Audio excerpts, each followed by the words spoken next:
በመድኃኒታችን በኢየሱስ ክርስቶስ ቅዱስ መስቀልና ማተም በስመ አብ ወወልድ ወመንፈስ ቅዱስ አሐዱ አምላክ አሜን። የዮሐንስ ራእይ ምዕራፍ 4 ከቁጥር 1 እስከ ቁጥር 11 ያለውን ኃይለ ቃል አብረን እናነባለን። በጌታችን በኢየሱስ ክርስቶስ ስም አነበዋለሁ። ከዚህ በኋላም በሰማይ የተከፈተች በር አየሁ። እንደ መለከትም ድምፅ ያለውን ፊተኛውን ድምፅ ሰማሁ። ከኔ ጋር ይነጋገር ነበር፣ እንዲህም አለኝ፣ ወደዚህ ውጣና ከዚህ በኋላ ሊሆን ያለውን እኔ አሳያለሁ። ያን ጊዜም በመንፈስ ነበርኩ፣ እነሆም ዙፋን በሰማይ ተዘርግቶ ነበር፣ በላዩም ተቀማጭ ነበረ። ተቀምጦም የነበረው መልኩ የኢያሰጲድና የሰርዲኖን ዕንቁ ይመስል ነበር። በዙፋኑም ዙሪያ መልኩ መረግድ የመሰለ ቀስተ ደመና ነበር። በዙፋኑም ዙሪያ 24 ወንበሮች ነበሩ። በእነዚያ ወንበሮች ላይም 24 አለቆች ተቀምጠዋል። ነጭ ልብስም ለብሰዋል። በራሶቻቸውም ላይ የወርቅ አክሊሎችን ደፍተው ነበር። ከዙፋኑ መብረቅና ብልጭልጭታ ነጎድጓድም ይወጡ ነበር። በዙፋኑ ፊትም 7 የእሳት መብራቶች ይበሩ ነበር። ይኸውም የእግዚአብሔር ቅዱስ መንፈስ ነው። በዙፋኑም ፊት ብርሌ የሚመስል የብርጭቆ ባህር ነበረ። በዙፋኑም መካከል በዙፋኑም ዙሪያ 4 እንስሶች አሉ። እነርሱም በፊትም በኋላም ዓይኖችን የተመሉ ናቸው። ፊተኛውም እንስሳ አንበሳን ይመስላል። ሁለተኛውም እንስሳ ጥጃን ይመስላል። ሦስተኛውም እንስሳ ሰውን ይመስላል። አራተኛውም እንስሳ የሚበር ንስርን ይመስላል። እነዚህም 4 እንስሶች ለእያንዳንዳቸው 6 ክንፎች አሏቸው። በሁለመናቸውም ዓይኖችን የተመሉ ናቸው። ቅዱስ ቅዱስ ቅዱስ የነበረውና ያለው የሚመጣውም ሁሉንም የሚገዛ ጌታ አምላክ እያሉ ቀንና ሌሊት አያርፉም። እነዚህ እንስሶችም በዙፋኑ ዙሪያ ለተቀመጠው ከዘላለም እስከ ዘላለም በሕይወት ለሚኖረው ለእርሱ ክብርና ውዳሴ ምስጋናንም ይሰጣሉ።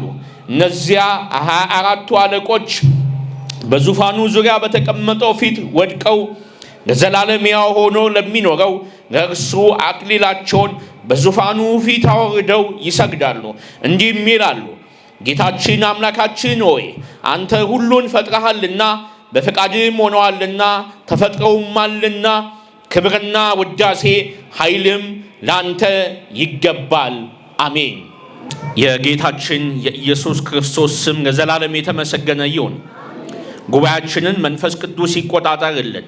ለእኔ ለባሪያው የማስተምርበትን አንደበት እናንተም ደግሞ የምትሰሙበትን ልቦና እንዲሁም ደግሞ ወንጌል ተምረን ቅዱስ ቃሉን ሰምተን ወደ ሕይወታችን ተግብረን የተወደደ ያማረ ለመንግሥተ ሰማያት የሚያበቃ መንፈሳዊ ፍሬ እንድናፈራ ለሁላችን መንፈስ ቅዱስ ይርዳ። ወንጌላዊውን ቅዱስ ዮሐንስን እነዚህን ምስጢሮች የሰማይን ምስጢሮች እንዲመለከት የረዳው መንፈስ ቅዱስ ለሁላችን የሰማይን ምስጢር ይግለጥልን። ያነበብነው የዮሐንስ ራእይ ምዕራፍ 4 ከቁጥር 1 እስከ ቁጥር 11 ያለው ቃል ነው። ዛሬ የምንመለከተው የዮሐንስ ራእይ ምዕራፍ 4 ነው። የዮሐንስ ራእይ ምዕራፍ 4ን ስንመለከት በአጠቃላይ ጠቅለል ባለ ሁኔታ ሐዋርያው ወንጌላዊው ቅዱስ ዮሐንስ ከምድር ወደ ሰማይ በመንፈስ ቅዱስ ተነጥቆ የሰማይ መስኮት ተከፍቶለት በሰማይ ያሉትን ስርዓቶች እንዲሁም ደግሞ በሰማይ የተዘረጋውን የእግዚአብሔርን ዙፋን፣ በዙፋኑ ዙሪያ ምን እንዳለ፣ በዙፋኑ ዙሪያ ምን እንደተቀመጠ፣ ይልቁንም ደግሞ በዙፋኑ ላይ የተቀመጠው አምላክ ምን እንደሚመስል በደንብ አድርጎ አብራርቶ ይነግረናል። ከዛ በተጨማሪ ደግሞ በዙፋኑን ማን እንደሚይዘው፣ ማን እንደሚሸከመው፣ እነዚህ ዙፋኑን የሚይዙት መላእክት ምን እያሉ አምላካቸውን ፈጣሪያቸውን እንደሚያመሰግኑ፣ በዙፋኑ ዙሪያ የተቀመጡም ደግሞ 24ቱ አለቆች ሽማግሌዎች ምን እያሉ እግዚአብሔር አምላካቸውን እንደሚያመሰግኑ በአጠቃላይ እዚህ የዮሐንስ ራእይ ምዕራፍ 4 ላይ ማየት እንችላለን። የዮሐንስ ራእይ ምዕራፍ 4 የተቀመጠው ለነዚህ ጉዳዮች ነው። የመጀመሪያው የዮሐንስ ራእይ ምዕራፍ 4ን ከቁጥር 1 ጀምሮ ስንመለከት ነው ሐዋርያው ቅዱስ ዮሐንስ የሰማይ መስኮት ተከፍቶ የሰማይ በር ተከፍቶ ወደዛ እንደገባ ማየት እንችላለን። ለሰማይ በር ኖሮት አይደለም የሚከፈትና የሚዘጋ ሆኖም አይደለም። ምስጢሩ ምንድነው ስንል የሰማይ የተከፈተች በር አየሁ ሲል አንድ ቤት ለመመልከት ስንፈልግ በቤት ውስጥ ያሉትን ጉዳዮች ለማየት ከፈለግን በሩ የግዴታ መከፈት እንዳለበት በሰማይ የሚከናወኑትን በሰማይ ያሉትን ምስጢሮች ለመመልከት የግዴታ የሰማይ በር ወይንም ደግሞ የሰማይ ደጅ መከፈት አለባት።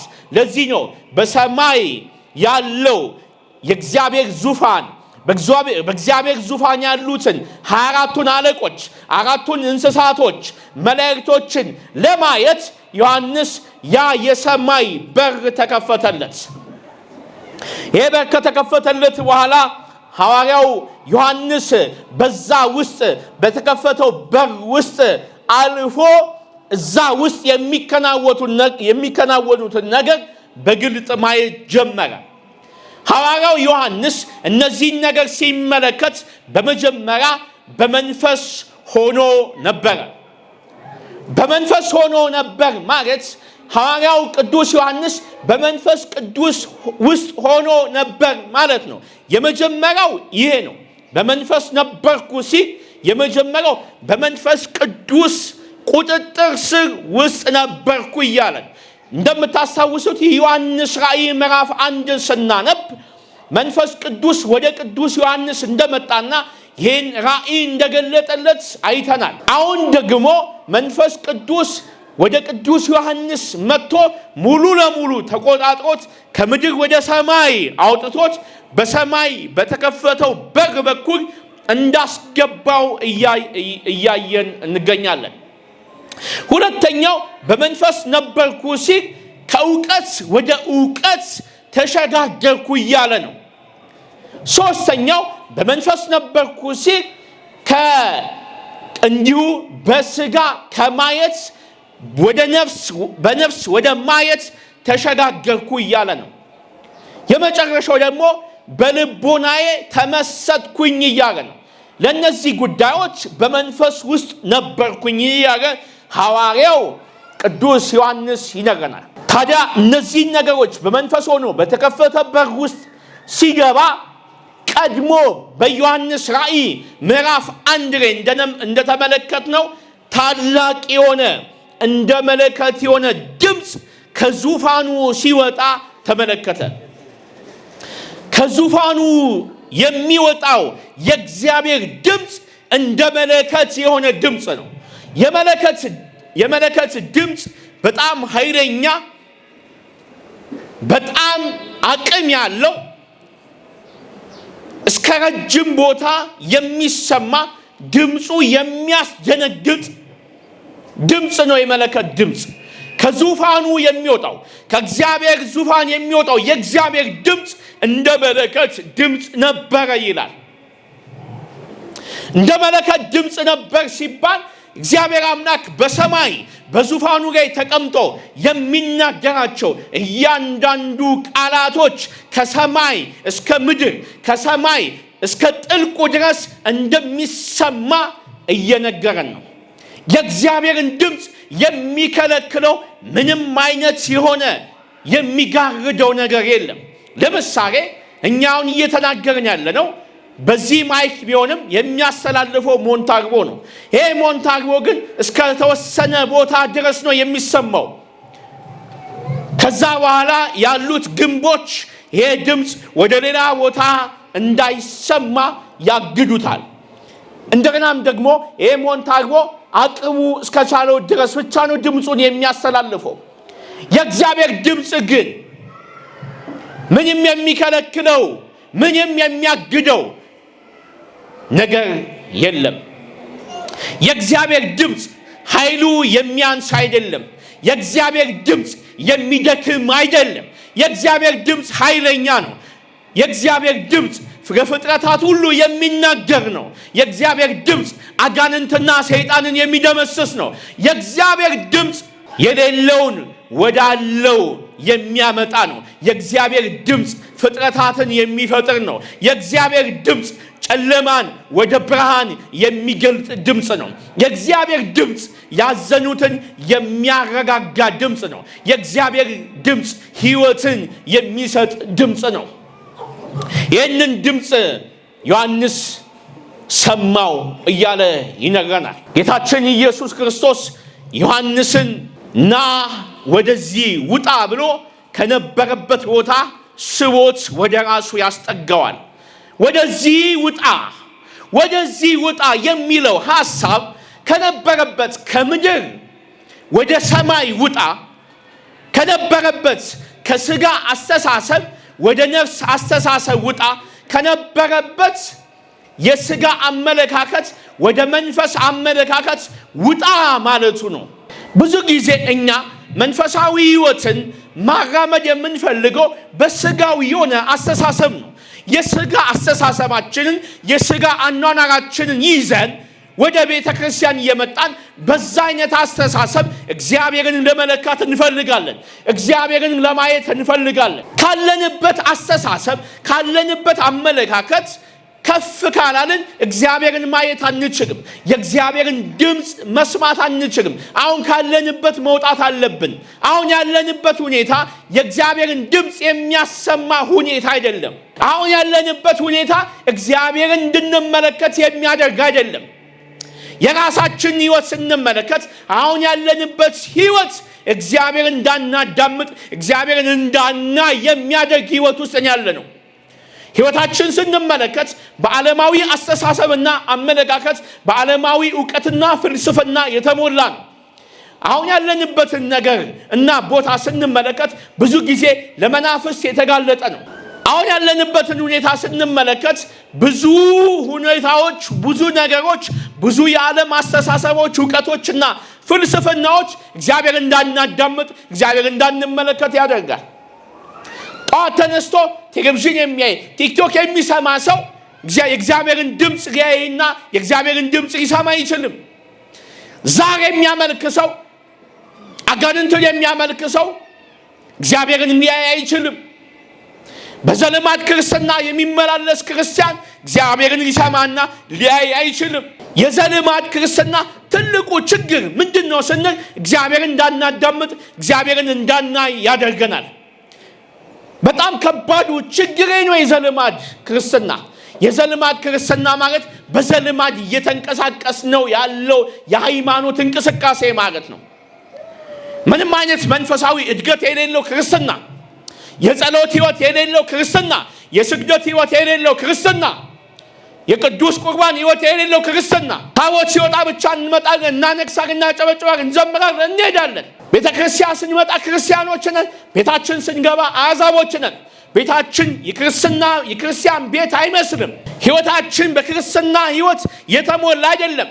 አኗኗራችን እንደ አሕዛብ ነው። በስካር የተሞላ፣ በጭፈራ የተሞላ፣ በዝሙት የተሞላ፣ በግድያ የተሞላ፣ በዘረኝነት የተሞላ፣ ጣዖትን በማምለክ የተሞላ ሕይወት ይዘን እየተንቀሳቀስን እግዚአብሔርን ልንሰማና ልናይ አንችልም። ስለዚህ ቅዱስ ዮሐንስ ከእንዲህ አይነት አስተሳሰብ ከእንዲህ አይነት ሕይወት ውጣና ወደዚህ ና ብሎ ጌታችን ኢየሱስ ክርስቶስ ዮሐንስን ይጠራዋል። ምክንያቱም ዮሐንስ ሊያይ የሚችለው ከእንዲህ አይነት አስተሳሰብ ሲወጣ ነው። ከእንዲህ አይነት አስተሳሰብ ሲለይ ነው።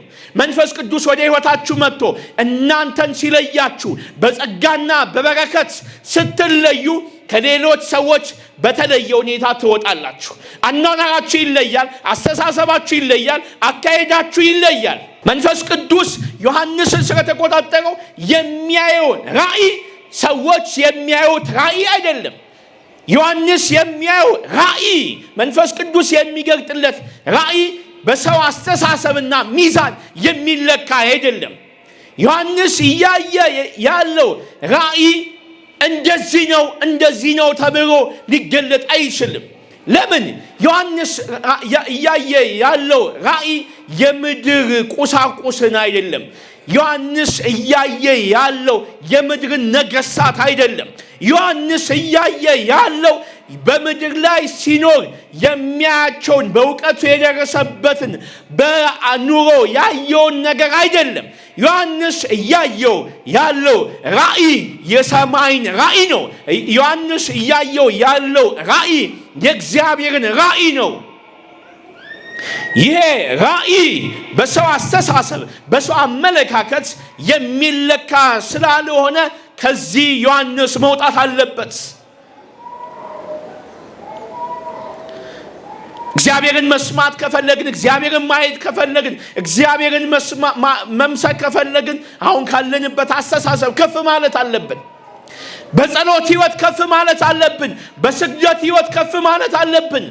በቅዱስ ቁርባን ከፍ ማለት አለብን። በዚህ ከፍ ስንል እርሱን ወደ ማየት፣ እርሱን ወደ መመልከት፣ የእሱን ድምፅ ወደ መስማት ከፍ እንላለን። ዮሐንስ ወደ ላይ ከወጣ በኋላ ሰማይ ተከፍቶ በመንፈስ ሆኖ ከምድር ተነጥቆ በሰማይ ዙፋን ተዘርግቶ በላዩ ላይ ተቀማጭ ተመለከተ። አሁን ዮሐንስ ወደ ላይ ወጥቷል። የሰማይ በር ተከፍቶለታል። ወደ ሰማይ መግባት ችሏል። ዮሐንስ ወደ ሰማይ ሲገባ በሰማይ ዙፋን ተዘርግቶ በዙፋኑ ላይ ደግሞ ተቀማጭ ተቀምጦ አየ። በዚህ ዙፋን ላይ የተቀመጠው አልፋና ኦሜጋ የድንግል ማርያም ልጅ ያለውና የነበረው የሚመጣው ጌታችን ኢየሱስ ክርስቶስን ነው። ዙፋኑን ሲመለከትና በዙፋኑ ላይ የተቀመጠውን ሲመለከት መልኩ እንደዚህ ነበር እያለ ዮሐንስ ይነግረናል። በደንብ ተከታተሉኝ፣ አስተውሉ። በዙፋኑ ላይ የተቀመጠው በዙፋኑ ላይ ያለው ጌታችን አምላካችን መድኃኒታችን ኢየሱስ ክርስቶስ እንደሆነ ተነጋግረናል። ታዲያ ጌታችን ኢየሱስ ክርስቶስ መልኩ ምን ይመስላል ብሎ ዮሐንስ ያነጻጽረዋል። መልኩ የኢያሰጲድና የሰርዲኖን ዕንቁ ይመስል ነበር ብሎ ከኢያሰጲድና ከሰርዲኖን ጋር መልኩን ያመሳስለዋል። ኢያሰጲድ የሚባለው ዕንቁ በጣም ውድ የሆነ የከበረ ዕንቁ ነው። መልኩን ስንመለከተው ኢያሰጲድ የሚባለው ዕንቁ አረንጓዴ የሆነ መልክ ያለው ጠንካራ ዕንቁ ነው። ይሄ ኢያሰጲድ የሚባለው ዕንቁ አረንጓዴ ሆኖ ብርሃን የሚያስተላልፍ ዕንቁ ነው። አረንጓዴ በባህሪው ምንን ይገልጣል? ወይም ደግሞ የአረንጓዴ መልክ የአረንጓዴ ቀለም መገለጫው ምንድን ነው ስንል የመጀመሪያው አረንጓዴ ተስፋን ያሳያል። ሁለተኛው አረንጓዴ ምሕረትን ይገልጣል። ሶስተኛው አረንጓዴ ባለጠግነትን ያሳያል። አረንጓዴ ደስታንና ፍስሐንና ሕይወትን ይገልጣል። የጌታችን የኢየሱስ ክርስቶስ ፊት እንደ ኢያሰጲድ ዕንቁ ይመስል ነበር ሲል ጌታችን ኢየሱስ ክርስቶስ ተስፋን ለሰው ልጆች የሰጠ ለሰው ልጆች በተስፋ ውስጥ እንዲመላለሱ ያደረገ አምላክ ነው። ጌታችን ኢየሱስ ክርስቶስ ባለጠጋ ነው። ባለጠግነቱ ደግሞ የባህሪው ነው።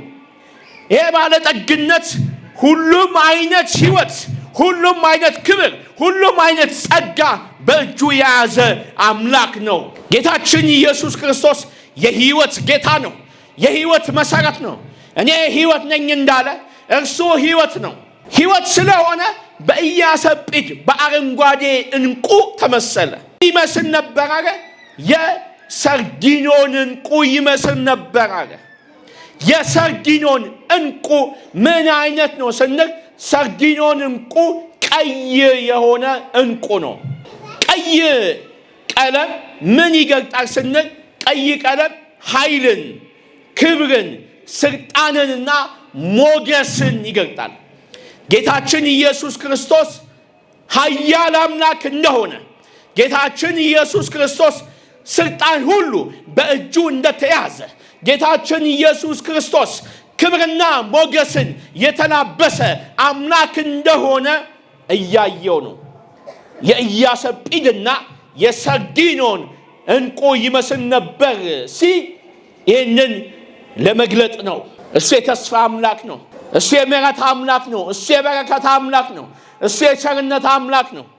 እሱ የክብር አምላክ ነው። እሱ የኃይል አምላክ ነው። እሱ የስልጣን አምላክ ነው። እሱ የክብር አምላክ ነው። ይህንን ለመግለጽ የኢያሰጲድና የሰርዲኖን እንቁ ይመስል ነበር አለ። ይመስል ነበር ማለት እኮ ፊቱ ኢያሰጲድና ሰርዲኖን ነው ማለት አይደለም። ክብሩንና ኃይሉን፣ ስልጣኑን፣ ጌትነቱን፣ ቸርነቱና ምሕረቱን፣ ለፍጥረት ያለውን መግቦትነቱን፣ ለፍጥረታት ያለውን ቸርነቱና ምሕረቱን እየገለጠ ነው። ይህንን ከተመለከተ በኋላ ከኔ ጋር አብራችሁ በደንብ እንድትመለከቱ ፈልጋለሁ። ይህን መጽሐፍ ቅዱስ ስናነብ የዮሐንስ ራእይን ስናጠና እናንተ በውስጣችሁ በህሊናችሁ እየሳላችሁ አብረን በደንብ ብንጓዝ የበለጠ ለመረዳት እንችላለን። እየነገርኳችሁ ያለውን ነገር በህሊናችሁ እየቀረጻችሁ በህሊናችሁ እያያችሁት አብረን እስኪ እንጓዝ ከዮሐንስ ጋር። እስኪ በሰማይ ዙፋን ቁጭ ብሎ ያ ዙፋን እንደ እሳት ነበልባል የሆነ ዙፋን ላይ ጌታችን ኢየሱስ ክርስቶስ ተቀምጦ መልኩም ደግሞ እንደ ኢያሰጲድና እንደ ሰርዲኖን አረንጓዴና ቀይ የሚመስል የሚያበራ የሚያብለጨልጭ ኃይለኛ የሆነ በስልጣን የተሞላ በክብር የተሞላ እንደገና ደግሞ በቸርነት በርኅራኄ በምህረት የተሞላ ያንን ፊት እንመልከተው። ዮሐንስ የተመለከተውን አብረን ብንመለከተው የምናመልከው አምላክ፣ የምንገዛለት አምላክ፣ የምንሰግድለት አምላክ ጌታችን ኢየሱስ ክርስቶስ ምን ያህል ኃይለኛ፣ ምን ያህል ታላቅ፣ ምን ያህል በክብር የተሞላ አምላክ እንደሆነ መመልከትና ማየት እንችላለን። ክብርና አምልኮ ውዳሴ ለጌታችን ለኢየሱስ ክርስቶስ ይሁን።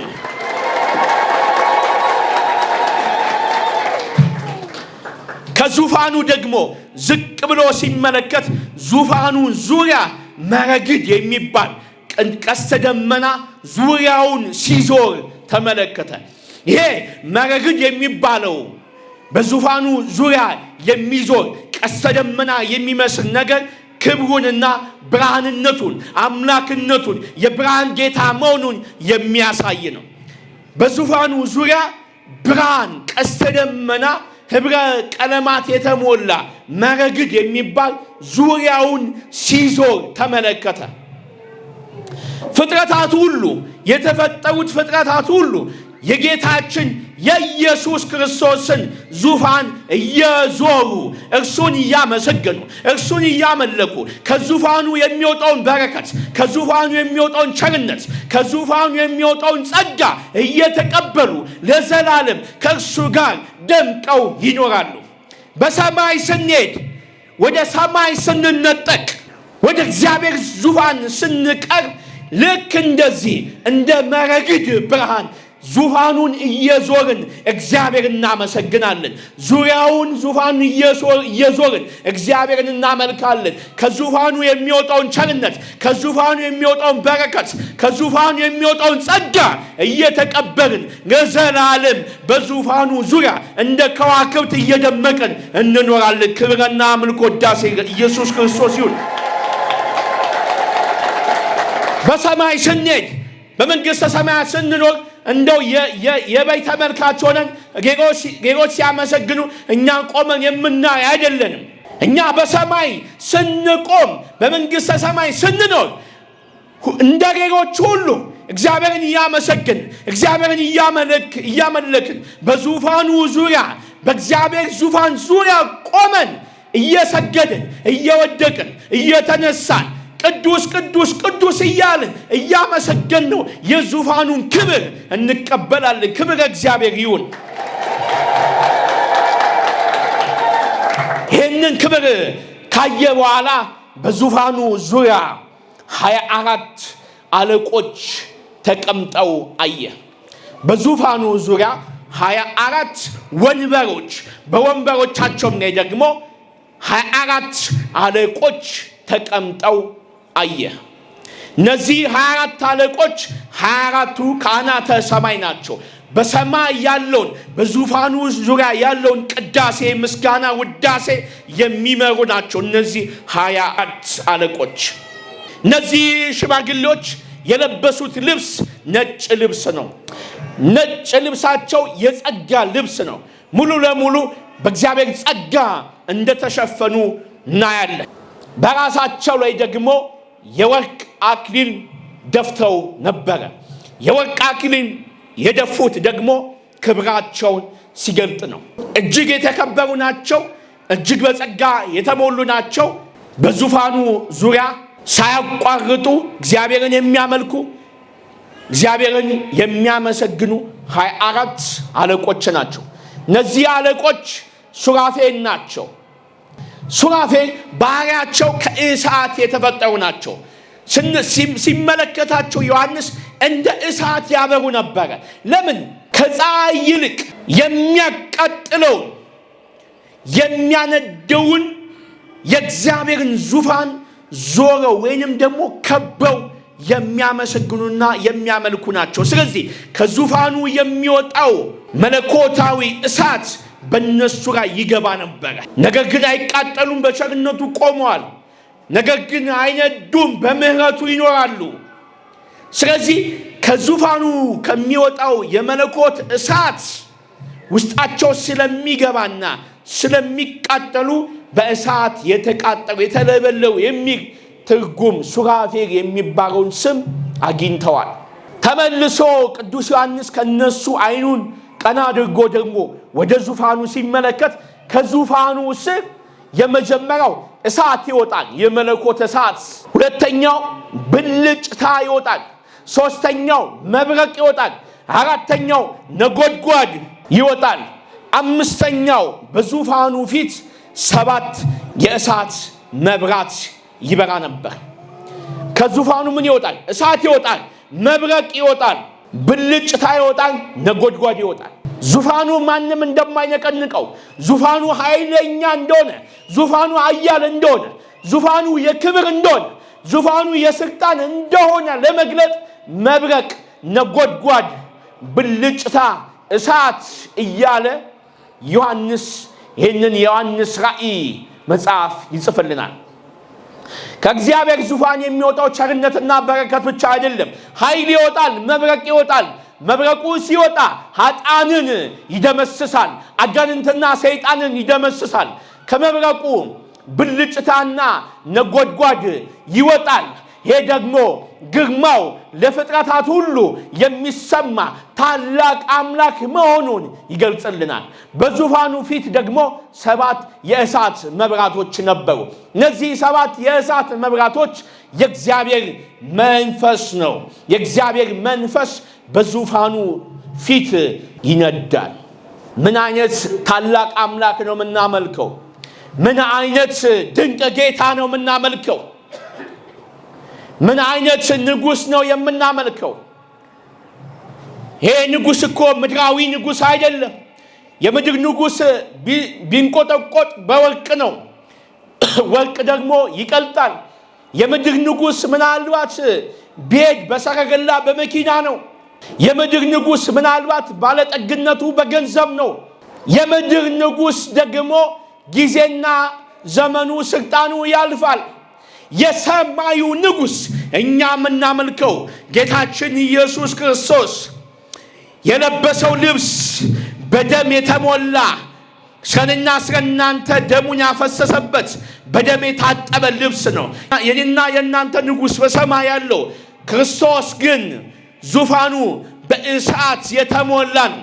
እኔና እናንተ የምናመልከው ክርስቶስ ግን በዙፋኑ ላይ የተቀመጠ ከዙፋኑ ላይ ነጎድጓድ፣ መብረቅ፣ ብልጭታ፣ እሳት የሚወጣለት አምላክ ነው እና እናንተ የምናመልከው አምላክ ግን በሰማይ በዙፋኑ ዙሪያ 24 አለቆች የሚሰግዱለት የሚያመሰግኑት አምላክ ነው። እኔና እናንተ ግን የምናመልከው አምላክ የነበረው ያለው የነበረው የሚመጣው አምላክ ነው። ክብር ኢየሱስ ክርስቶስ ይሁን። ከዚህ ጌታ ወዴትም አንሄድም። ከዚህ ጌታ ወዴትም ፈቀቅ አንልም። ከዚህ ጌታ ወዴትም ልንሸሽ አንችልም። ጌታችን አምላካችን ነው፣ ፈጣሪያችን ነው፣ አባታችን ነው፣ ንጉሳችን ነው፣ ፈዋሻችን ነው፣ ሕይወት የሰጠን ነው፣ ካለ መኖር ወደ መኖር ያመጣን እርሱ ብቻ ነው። እርሱን እያመለክን በመንግስቱ ለዘላለም እንኖራለን። ይህ ንጉሥ ኃይለኛ ነው። ይህ ንጉሥ ታላቅ ነው። ይህ ንጉሥ በክብር የተሞላ ንጉሥ ነው። የዚህ ንጉሥ ክብርና ኃይል፣ የዚህ ንጉሥ ስልጣን በዚህ በዮሐንስ ራእይ በምዕራፍ 4 ላይ እንዲህ ተብሎ ነው የተቀመጠው። ከዙፋኑ ስር ብርሌ የሚመስል የብርጭቆ ባህር ነበር ይላል። ብርሌ የሚለው ሐሳብ ክብ ለማለት ፈልጎ ነው። ብርጭቆ ደግሞ ያለው በዛን ጊዜ ከ2000 ዓመት በፊት የሰው ልጆች ብርጭቆ በጣም ውድ የነበረ ዕቃ ነው። እንዲሁ ተራ ቤት የሚቀመጥ ሳይሆን ነገስታት ብቻ የሚጠጡበት ውድ የተከበረ ነገር ነው። የትም ቦታ አይገኝም። ስለዚህ በሰማይ በዙፋኑ በጌታችን በኢየሱስ ክርስቶስ ዙፋን ስር የተከበረ የተወደደ የትም ሊገኝ የማይችል ክብ የሆነ ብርሌ የሚመስል ንጹህ ውሃ ነበር፣ ንጹህ ምንጭ ነበር እያለ ይነግረናል። ንጹህ ባህር ግዙፍና ረቂቅ ነው። ለምሳሌ አንድ ባህር ስንመለከት በጣም ግዙፍ ነው፣ ውስጡ ግን ረቂቅ ነው። ውስጡ ምን እንዳለው አናውቅም። ባህርን ስንመለከት ሌላው ደግሞ መገለጫው ምንድን ነው? ውሃ ነው። ውሃ ምንድን ነው? በባህሪው ንጹህ ነው። ስለዚህ ያ ባህር ምኑን የአምላክነቱን ምን ይገልጻል? ንጹህነቱን ይገልጣል። የአምላክነቱን ኃያልነት ግዙፍነት ይገልጣል። የአምላክነቱን ረቂቅነት ይገልጣል። ሌላው ውሃ ምንድን ነው? ሕይወት ነው። እግዚአብሔር የሕይወት ጌታ እንደሆነ ይገልጥልናል። ስለዚህ በዙፋኑ ስር ምን ነበር ይለናል? እንደ ብርሌ የሚመስል የብርጭቆ ባህር ነበረ። ባህርን ማንም ማየት አይችልም።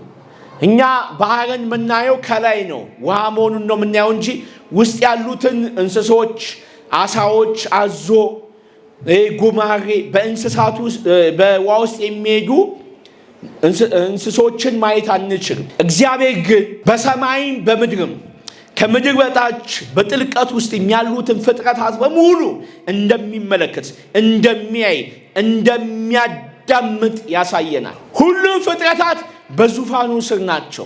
ሁሉንም ፍጥረታት እግዚአብሔር ያያል፣ እግዚአብሔር ይመለከታል። አንዳንድ ጊዜ እኛ ስንበሳጭ ፈተና ሲደርስብን እግዚአብሔር ረሳኝ፣ እግዚአብሔር እኮ በቃ ተወኝ፣ እግዚአብሔር እኮ አይመለከተኝም እንላለን። እግዚአብሔር ያየናል፣ እግዚአብሔር ይመለከተናል። የሚያየን አምላክ ነው። እያንዳንዷ ጥቃቅን ነገር ከእግዚአብሔር እይታ ውጪ አይደለችም። አይደለም በሰማይ አይደለም በምድር በእንጦሮጦስ በሲኦል በገሃነም ውስጥ ያለው እያንዳንዱ ነገር በእግዚአብሔር ዓይን እየታየ ያለ ነው። ከእግዚአብሔር ዓይን የተሰወረ ምንም አይነት ፍጥረት የለም።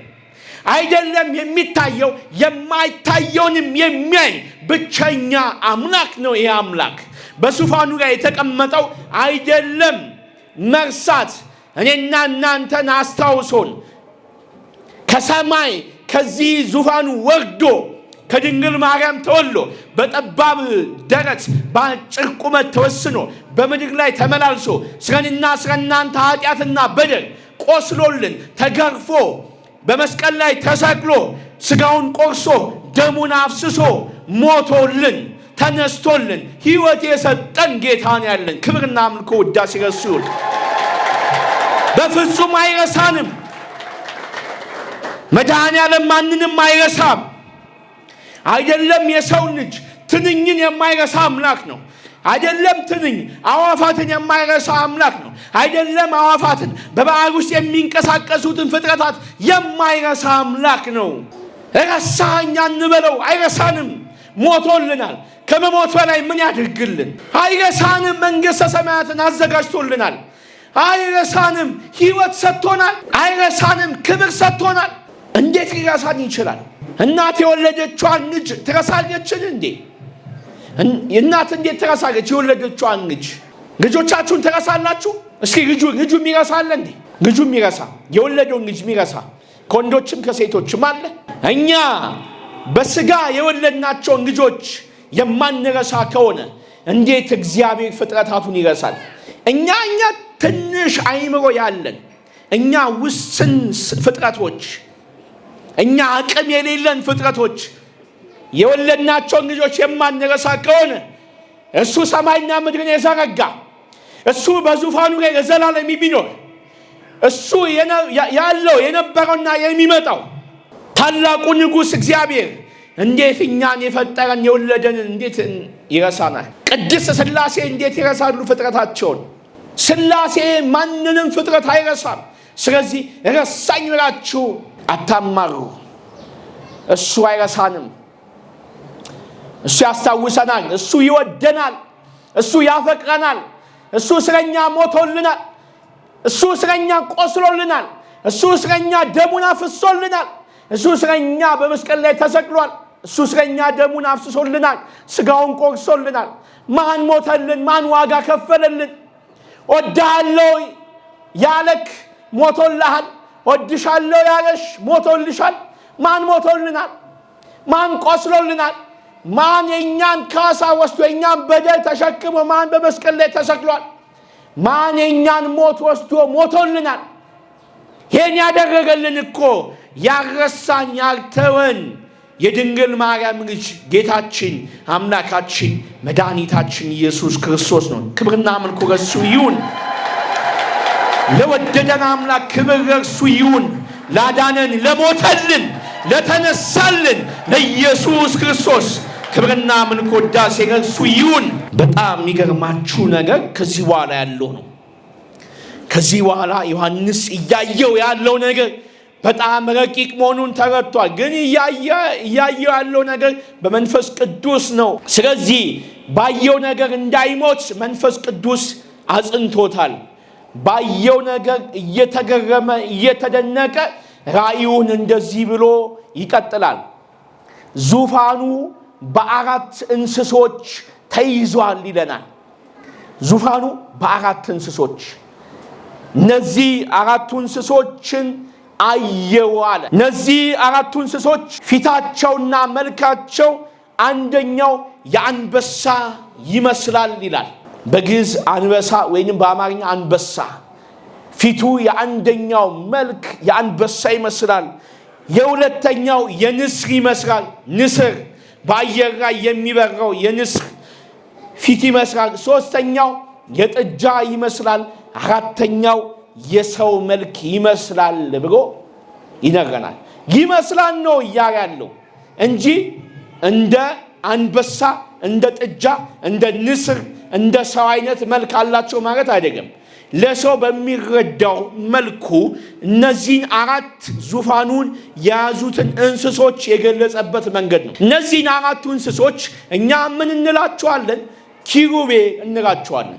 እነዚህ አራት እንስሶች ምን ይመስላሉ ስንል ፊታቸው ይመስላል። ሁለተኛ ደግሞ ክንፍ አላቸው። ክንፋቸው አራት ክንፍ ነው። ይሄ አራት ክንፍ በሁለቱ ዙፋኑን ይይዛሉ፣ በሁለቱ ይበራሉ። ተጨማሪ ደግሞ ከስር አንድ ክንፍ ተጨማሪ አላቸው። ይህ ክንፍ ደግሞ ፊታቸውን ይሸፍኑ ነበር። ከዙፋኑ የሚወጣው እሳት እንዳያቃጥላቸው ፊታቸውን ይሸፍኑ ነበር። ግርማውን ማየት ስለማይችሉ፣ ዙፋኑን መመልከት ስለማይችሉ፣ በዙፋኑ ላይ የተቀመጠውን እግዚአብሔርን ማየት ስለሚከብዳቸው ፊታቸውን ይሸፍኑ ነበር። እነዚህ አራት እንስሶች ለተለያየ ጉዳይ የተቀመጡ ናቸው። ምሳሌነታቸው ለተለያየ ነው። የመጀመሪያው አራቱ እንስሳ በአራቱ ወንጌላውያን ይመሰላሉ። በማቴዎስ፣ በማርቆስ፣ በሉቃስ፣ በዮሐንስ ይመሰላሉ። በአራቱ ወንጌላውያን ዓለም የተያዘችው በአራቱ ወንጌል ነው። ዓለም የተሰበከችው በአራቱ ወንጌል ነው። ዓለም ክርስትናን የተቀበረችው በአራቱ ወንጌል ነው። እግዚአብሔር በሰው ልጆች ላይ ዙፋን የሰራው በአራቱ ወንጌል ነው። እኔና እናንተ ክርስትናን እየኖርን ያለነው በአራቱ ወንጌል ነው። ስለዚህ በአራቱ ወንጌል ክርስትና እንደሚጸና ክርስቶስ በሰው ልጆች ውስጥ እንደሚገባ በሰማይም ደግሞ የእግዚአብሔር ዙፋን በአራቱ እንስሳ ይያዛል። እነዚህ እንስሳዎች እግዚአብሔር አምላክ ከመላእክት መርጦ ለዙፋኑ መያዣነት ያደረጋቸው እጅግ በጣም የተከበሩ በጣም የሚያስፈሩ ፍጥረታት ናቸው። የመጀመሪያው ምን አላቸው ሰውነታቸው ላይ ስንል ሰውነታቸው ላይና ክንፋቸው ላይ በአይን የተሞሉ ናቸው። ሁለመናቸውን ስናይ አይን አለው። ይሄ ደግሞ እነዚህ አራቱ እንስሶች ሙሉ ዕውቀት እንዳላቸው ያለፈውና የሚመጣው እንደሚመለከቱ ረቂቃን እንደሆኑ በእውቀት የተሞሉና አስተዋዮች እንደሆኑ ማየት እንችላለን። አይን በሁሉም ዙሪያ ሲኖር ሁሉንም እንደሚመለከት ምሳሌነታቸው የእግዚአብሔር እንደሆነ ለማየት አይን ሁሉንም እንደሚመለከት እግዚአብሔር ሁሉን የሚመለከት አምላክ እንደሆነ ማሳያ ነው። የአንደኛው ፊት የሰው ፊት ይመስል ነበር ሲል ያ የሰው ፊት የሰው መልክ ያለው እንስሳ ዙፋን የሚይዘው እንስሳ ለፍጥረታት ለሰው ልጆች ሁሉ የሚለምን ኪሩቤል ነው፣ መልአክ ነው። ሁለተኛው የአንበሳ መልክ ያለው ኪሩቤል የአራዊትን መና የሚለምን መልአክ ነው። ሶስተኛው የጥጃ መልክ ያለው የእንስሳትን ልመና የሚያቀርብ ነው። አራተኛው የንስር መልክ ያለው የሚበሩ የአዋፋትን ጸሎትና ልመና የሚያቀርብ ነው። እነዚህ አራቱ ነቢዩ ሕዝቅኤል በምዕራፍ 1 ላይ በደንብ ገልጿቸዋል። ምን እንደሆኑ በሰውነታቸው አይን የተሞሉ እንደሆኑ እንዲሁም ደግሞ እጅግ በጣም ረጅም እንደሆኑ ይነግረናል። እጅግ ረጅም ናቸው። ምናልባት እኛ ከምናውቃቸው ህንፃዎች አሁን በዓለም ላይ ረጅሙ ህንፃ ዱባይ ያለው ቡርጅ ከሊፋ የሚባለው ህንፃ ነው። ይሄ በዓለም እጅግ ረጅም የሚባለው ህንፃ ነው። ይሄ እኛ ከደረስንበት ቴክኖሎጂ ከሰውኛ አቅማችን የሰራነው ስራ ነው። ይሄ ህንፃ ደመናን አልፎ የሚሄድ ህንፃ ነው የተሰራው። የኪሩቤል ግን ቁመታቸው እኛ ከምናውቀው ይሄ ረጅም ህንፃ ነው ብለን ከምናስበው በላይ ረጅም የሆነ ቁመት ያላቸው ናቸው። ሁለተኛ ደግሞ በእሳት የተሞሉ ናቸው። ሶስተኛ እንደ መብረቅ በጣም ፈጣኖች ናቸው። ዙሪያቸውን ስንመለከት አንደኛው እንደዚህ ቆሟል፣ ሁለተኛው ወደዚህ ቆሟል፣ አንደኛው በሰሜን ቆሟል፣ ሁለተኛው በደቡብ ቆሟል፣ ሶስተኛው በምስራቅ ቆሟል፣ አራተኛው በምዕራብ ቆሟል። አራቱ እንደዚህ ሆነው አይገላመጡም ነበር። አራቱም ሲንቀሳቀሱ የሚንቀሳቀሱት ዙፋኑ በሚንቀሳቀስበት ቦታ ብቻ ነው። የእግዚአብሔር መንፈስ ባለበት ቦታ ብቻ ነው የሚንቀሳቀሱት። አንዱ አንዱን ሲመራው ትጎተተኛ የሚባባሉ አይደሉም፣ እኩል ነው የሚሄዱት። ከዛ በተጨማሪ ደግሞ በመካከላቸው መንኮራኩር ነበር። መንኮራኩር ማለት ክብ የሆነ የእሳት ላንቃ ያለው በመካከላቸው ነበረ። እነሱ በሚሄዱበት ቦታ ይሄድ ነበር። ከዚህ መንኮራኩር ደግሞ የእሳት ላንቃ ይወጣ ነበረ። ፍጥነታቸውና በምን ያህል ፍጥነት እንደሚበሩ ስናይ እንደ መብረቅ በጣም ፈጣኖች ናቸው፣ እንደ እሳትም ኃያላን ናቸው ይላል። እንደ መብረቅ ፈጣን ናቸው ማለት ምን ማለት ነው? መብረቅ ሲበርቅ ስናይ ከአንድ ቦታ ወደ አንድ ቦታ መብረቁ ሲሄድ ስናይ ለአይን በጣም ያስቸግራል። እኛ መብረቅን የምናየው መብረቁ ካለፈ በኋላ ነው። ምን ሰማው ድምጹን በትን ብርሃን ነው እንጂ መብረቁ ማየት አንችልም። ምክንያቱም መብረቅ በጣም ፈጣን ነው። ልክ እንደዛ ኪሩቤሎች ፈጣን ናቸው። እነዚህን ተመለከተ። እነዚህ ከላይ ከበላያቸው ላይ ሰማይ ውዱድ የሚባል እንደ በረዶ ነጭ የሆነ በላያቸው ላይ ተዘርግቶ ከነሱ በላይ ይሄ ሰማይ ውዱድ ተዘርግቶ ከሰማዩ ውዱድ በላይ ነው ይሄ ዙፋን የተቀመጠው። እነሱ የሚይዙት ዙፋኑን ነው ሲባል ግን በቀጥታ ከዙፋኑ ጋር ግንኙነት የላቸውም። በመካከላቸው ምን አለ? በመካከላቸው ሰማይ ውዱድ አለ። ይሄ ሰማይ ውዱድ እንደ በረዶ ነጭ የሆነ ነው። እነዚህ አራቱ እንስሶች እግዚአብሔርን የሚያመልኩ የተከበሩ ናቸው። እግዚአብሔርን የሚያመልኩ በጣም ይገርማቸዋል። እንደዚህ እያሉ በዙፋኑ ለተቀመጠው ይህንን ምስጋናና አምልኮ ያቀርባሉ። ቅዱስ ቅዱስ ቅዱስ። እስኪ በሉ ቅዱስ፣ ጮክ በሉ ቅዱስ ቅዱስ ቅዱስ። ሶስት ጊዜ ደጋግመው ቅዱስ ቅዱስ ቅዱስ እያሉ እግዚአብሔርን ያመሰግኑታል። ቅዱስ አብ፣ ቅዱስ ወልድ፣ ቅዱስ መንፈስ ቅዱስ እያሉ አብ ወልድና መንፈስ ቅዱስን ያመሰግናሉ። ሶስት ጊዜ ማመስገናቸው ለዚህ ነው። ሁለተኛ ሶስት ጊዜ ቅዱስ ማለታቸው ለምንድን ነው ስንል ሶስት የእርግጠኝነት ቁጥር ነው። እነሱ ቅዱስ የሚሉት አምላካቸው እግዚአብሔር ቅዱስ እንደሆነ እርግጠኞች ናቸው። እግዚአብሔርን ስናመልክ ተጠራጥረን አይደለም። እግዚአብሔርን ስናመልክ እንደው ግራ ገብቶን አይደለም። እግዚአብሔር ቅዱስ እንደሆነ እርግጠኞች ሆነን ነው ቅዱስ ቅዱስ ቅዱስ ብለን እንደ ኪሩቤል የምናመሰግነው። ቅዱስ እግዚአብሔር የተመሰገነ ይሁን። አረ በደንብ አመስግኑ እግዚአብሔርን። ቅዱስ የሆነው ጌታ፣ ቅዱስ የሆነ አምላክ የተመሰገነ ይሁን። በደንብ አመስግኑ እግዚአብሔርን።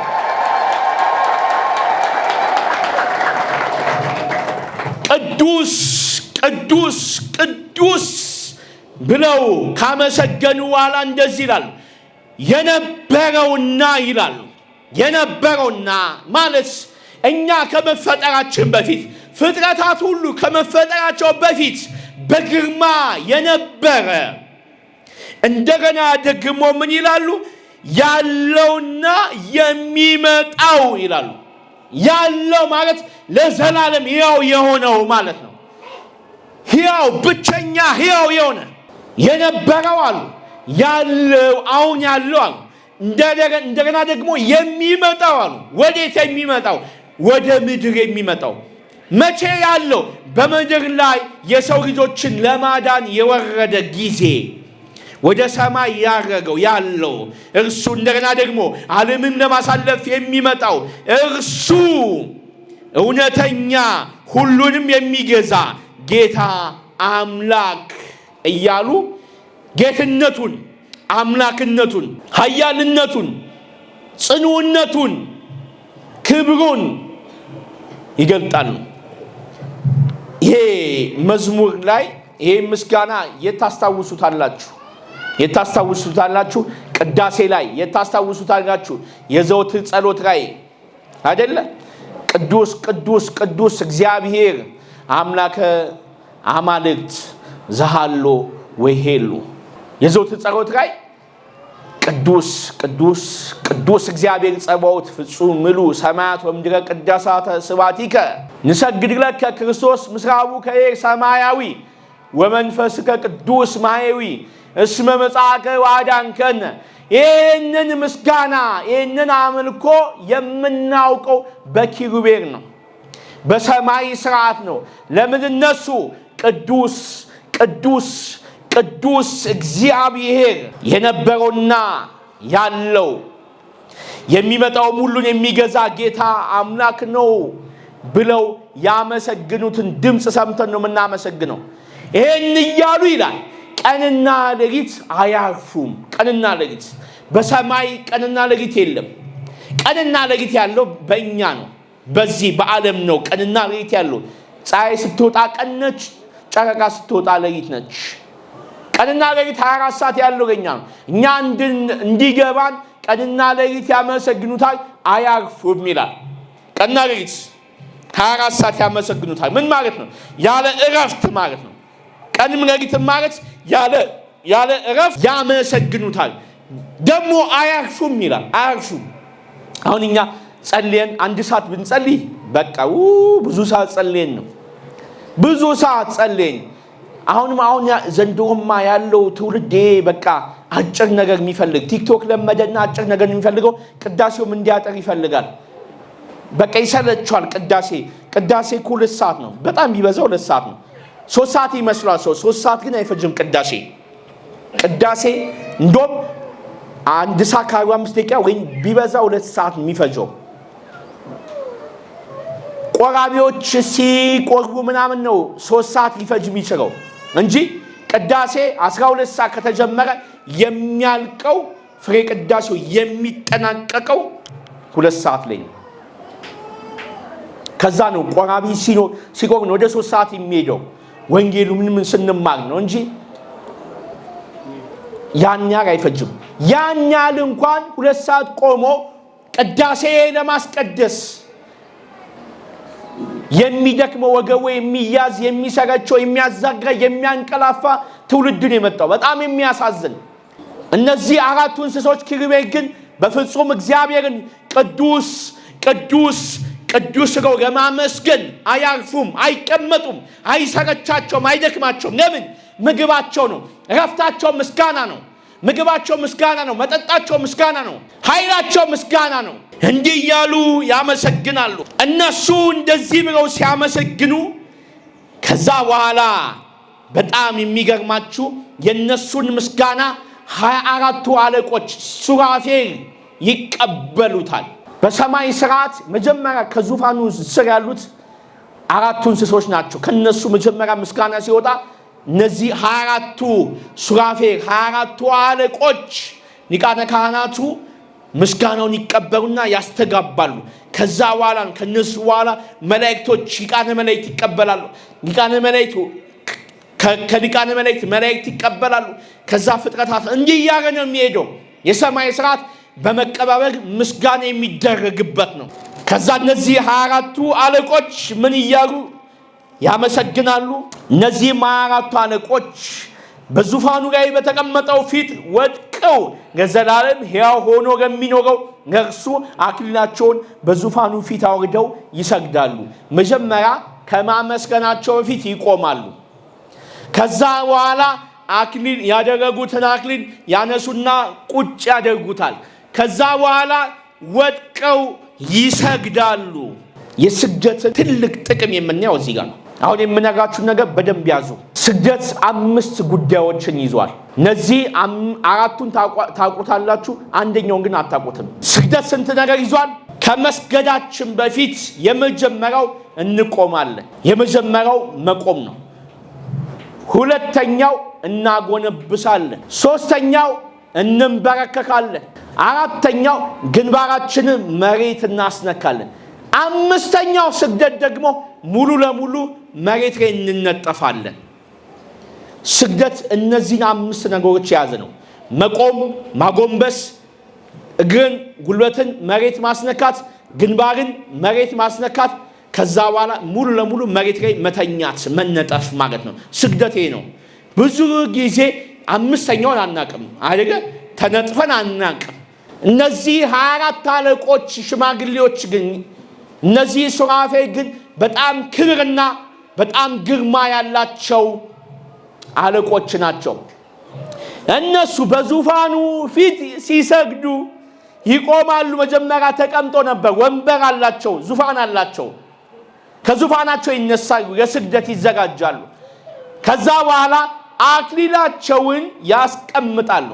አክሊላቸው ምንድን ነው ብለናል? ክብራቸው ነው። እኛ በራሳችን ክብር የለንም። ክብራችን አንተ ነህ። አንተ ብቻ ነህ ክብራችን። ክብር የሰጠህን አንተ ነህ። እኛ ምንም የለንም። እኛ ምንም ነን። እኛ ፍጥረታት ነን። እኛ ደካሞች ነን። አንተ ግን ኃያል ነህ። አንተ ግን ታላቅ ነህ። አንተ ግን የክብር አምላክና አባት ነህ። እኛ ክብር ብናገኝ አንተ ሰጠህን ነው። አንተ ግን ክብር ያለ ባህሪ ስለሆነ ነው ብለው አክሊላቸውን ክብራቸውን ያስቀምጡና ለመስገድ ይዘጋጃሉ። አንዳንድ ሰው ለመስገድ ምኑ ይይዘዋል? ክብሩ ይዟል። እኔ እኮ ፕሮፌሰር ነኝ፣ ዶክተር ነኝ፣ እኔ እኮ አገልጋይ ሰባኪ ነኝ፣ ቀዳሽ ነኝ፣ አወዳሽ ነኝ፣ ዘማሪ ነኝ፣ እኔ እኮ በዓለም የተከበርኩ መሪ ነኝ፣ ንጉሥ ነኝ፣ ስለዚህ አልሰግድም ይልና እንዲህ ነው የሚያጎነብሰው። ብዙ ጊዜ የምንታዘበው ነገር ይሄ ነው። እንደው አንስገድ፣ ዓመቱ ሙሉ አንስገድ። እንደው ስግደት ሰሙነ ሕማማት ሲመጣ በዓመት 5 ቀን መስገድ ያቅተናል። 5 ቀን መንበርከክ፣ ለእግዚአብሔር መንበርከክ እንዴት ያቅተናል? እንደው ሰሙነ ሕማማትም ላይ እንዲህ ጎንበስ ቀና፣ ወገቡ እንደተያዘ ሰው ጎንበስ ቀና፣ እንዲህ አይነት ስግደት ሹፈት ነው። ስግደት ማለት መቆም ነው። ስግደት ማለት ማጎንበስ ነው። አሁን እዚህ ጋር ሥላሴ አለ። ሥላሴ ብቸኛ አምላክ ነው። ሥላሴ ብቸኛ ገዢ ነው። ሥላሴ ብቸኛ የክብር አምላክ ነው። ስለዚህ በሱ ፊት ስንሰግድ እንቆማለን። ከዛ በኋላ እናጎነብሳለን። ምን ማለት ነው? ስንቆም በአንተ ፊት ሙሉ ሰውነቴ ለክብር ለቸርነት ይቆማል እያልን ነው። ከዛ ስናጎነብስ ሙሉ ሰውነቴ አንተን ለማምለክ የተዘጋጀ ነው እያልን ነው። ከዛ በኋላ ስንሰግድ እግዚአብሔር ሆይ ለአንተ ጉልበቴ የተንበረከከ ነው፣ ለአንተ እገዛልሃለሁ እያልን ነው። ከዛ በኋላ ግንባራችንን ስናስነካ እግዚአብሔር ሆይ ሁለመናዬ ለአንተ የተገዛ ነው፣ አስተሳሰቤ፣ አይምሮዬ፣ እውቀቴ ሁሉ ያንተ ነው፣ ክብሬ አንተ ብቻ ነው እያልን ነው። ከዛ በኋላ ስንነጠፍ ሙሉ ለሙሉ እንደዚህ ብለን እንዘረጋና በእግዚአብሔር ፊት እንወድቃለን።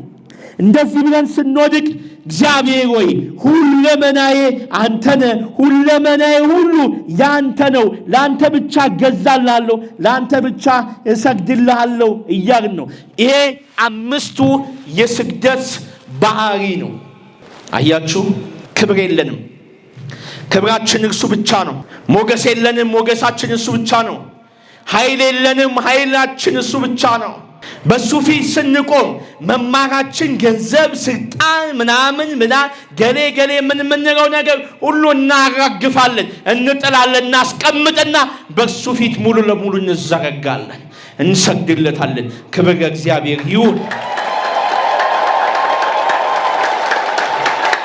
አንቀልድ። 24 ሰዓት ነው የሚሰግዱት ሱራፌል፣ 24 ሰዓት ነው የሚሰግዱት መላእክት ያለ እረፍት።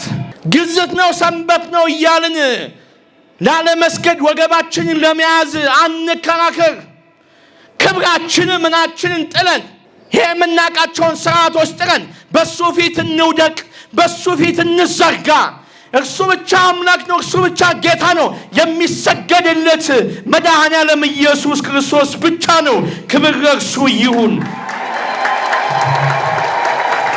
ሰግደው እንዲህ ይላሉ፣ ጌታችን አምላካችን ሆይ አንተ ሁሉን ፈጥረሃልና በፈቃድም ሆነዋልና ተፈጥረውማልና ክብርና ውዳሴ ኃይልም ለአንተ ይገባል ይላሉ። ክብር ለእርሱ ይሁን። ክብር ለመድኃኔዓለም ይሁን። ክብር ለጌቶች ጌታ፣ ክብር ለነገሥታት ንጉሥ፣ ክብር ለአማልክት አምላክ ለኢየሱስ ክርስቶስ ይሁን። ያስተማረን፣ የመከረን፣ የገሰጸን ጌታችን አምላካችን መድኃኒታችን ኢየሱስ ክርስቶስ የተመሰገነ ይሁን። የጌታችን የኢየሱስ ክርስቶስ ጸጋና በረከት ሞገስ ከሁላችሁ ጋር ይሁን። ይቆየን።